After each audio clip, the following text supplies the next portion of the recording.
You notice the range of activities in the right column there, right? And I want you to be thinking, if those are the sorts of activities in which children with each of the intelligences would enjoy and they need, not only enjoy, but they need them. I want you to be thinking in your classroom teaching, have you been thinking along those lines, right? And this is not an indictment against you at all, you know. This is just now stimulating you and prodding you to be thinking in different ways, right? This is part of, as I said, the change in how you go away from here. What can I do a little bit different? And I don't expect you to do everything on the whole list, but if it's even one different thing that you take on board from that range of activities there that you think you might wish to engage in the class, to get that little student over in the corner who you keep saying, you know, he not paying attention, she is, you know, so distracted. It could very well be that that child has not got an opportunity to display or to give vent, for want of a better term, to the particular intelligence. And I'm sure it's the same thing with you. There are things which you know that you are not good at doing, but there are also some that you excel at, right? And you think to yourself, nobody has ever tested me, so to speak, in these areas that I'm good in. So they don't know I'm good in these things, right? And it's the same thing that is happening to our children, that we are so focused on the paper and pencil tests that we neglect the other areas of assessment. We neglect the other types of activities, and we don't give them a chance to show, you know, how good they are in other areas. Let me say right here and now, the assessment that I'm talking about is not the one grand slam thing at the end of grade 6. I would wish to know that in every month that you teach, there has been some form of assessment. I won't say every class, because I think I would be asking for too much. But you'd be surprised at assessment at all. Have I assessed you yet from morning? How have I assessed you? I've been questioning you. And I'm getting from you what you know about things. Very subtly. I am finding out what you know about multiple intelligences and so on. I am assessing you. And it's the sort of thing that you do probably quite unconsciously.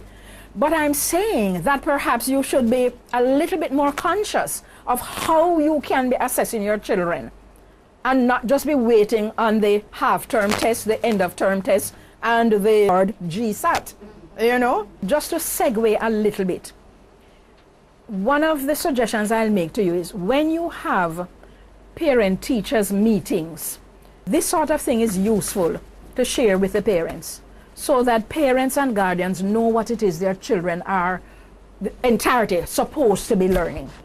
Right? It is a useful thing to just give a one-pager, or if you can't get that thing, to even have it in a chart form, so that when parents come in, you can refer that to them while they're waiting to talk to you about their particular child. Now, here is your first activity, so to speak. In light of what we have just spoken about, multiple intelligences, I want you to start thinking and to scribble on your paper, right? What it is, what are the sorts of activities, and I had said it before, that you could be using, the activities you should be using in your classroom sessions. And secondly, also to begin to think about the suitability of the various forms of assessments that you have been using to address the range of intelligences that you are likely to have in your classroom. So that's a challenge I'm throwing out to you. When you come to a workshop, what is the follow-up that happens in your school? How can you come to a workshop and nothing happens after that? Surely when you go back, there must be some opportunity for you to share with other teachers, if it's not in the entirety, across the grade that you teach. You know, needs must. It is your bounden duty to do that, to just share it. You're all in this business of teaching, of education together. And what you have had the opportunity to go to any workshop at all, to learn and to hear, is something that you should take back into your school and share with your colleagues so that you're all on the same page. Okay? So when I'm asking you to think about that, I need you to say this to your colleagues. Perhaps we need to be looking again at what we are doing in terms of assessment and in terms of teaching. All right. What are your immediate thoughts when you hear the word assessment? And that one is the first one. When you think about assessment, write on your paper what comes to mind. And that one I leave it there because I know you're going to talk about a test. You mentioned GSAT already, so it's out there in the open. What do you think about when you hear the word assessment?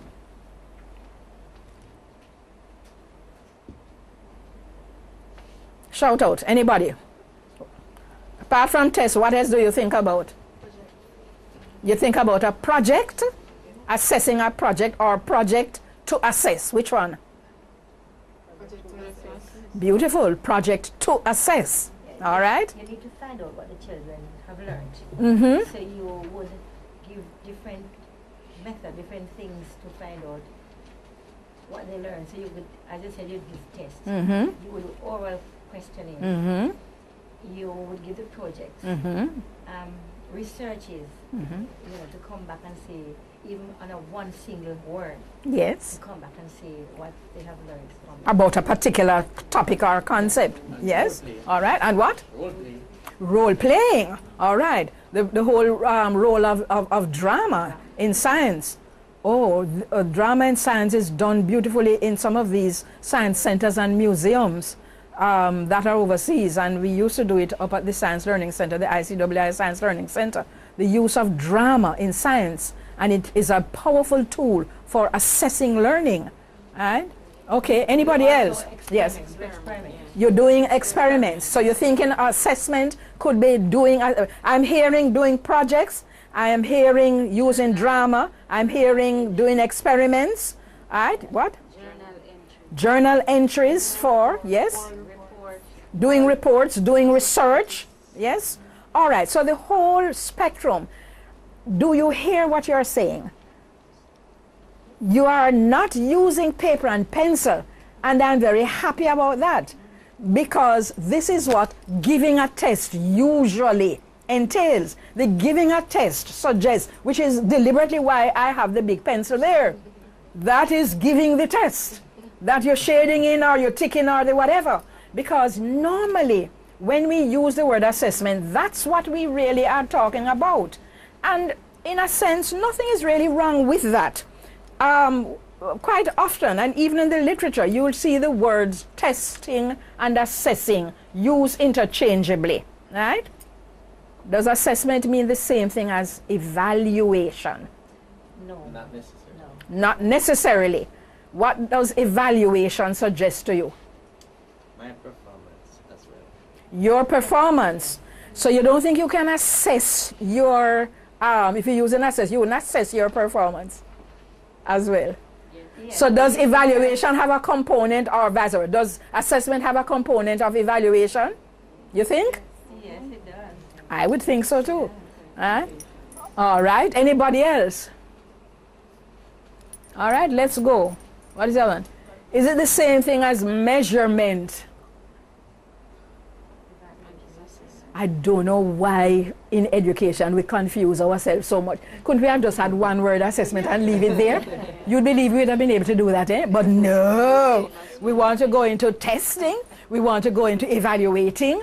We want to go into measuring. I mean, the whole range of things. Here is the thing. Write down your thoughts.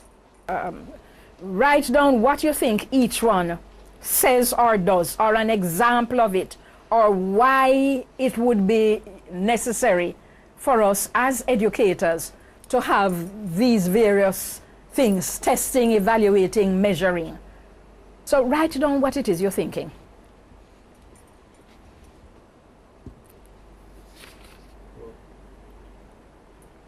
Okay, so we're going to be talking about the first one. Since we have said that quite often when we say assessment, what comes to the mind? If you say assessment to a parent, for instance, no disrespect, many of us are parents, the first thing I think would come would be a test. right? Giving a test to their son or daughter. The average person thinks of it as a test.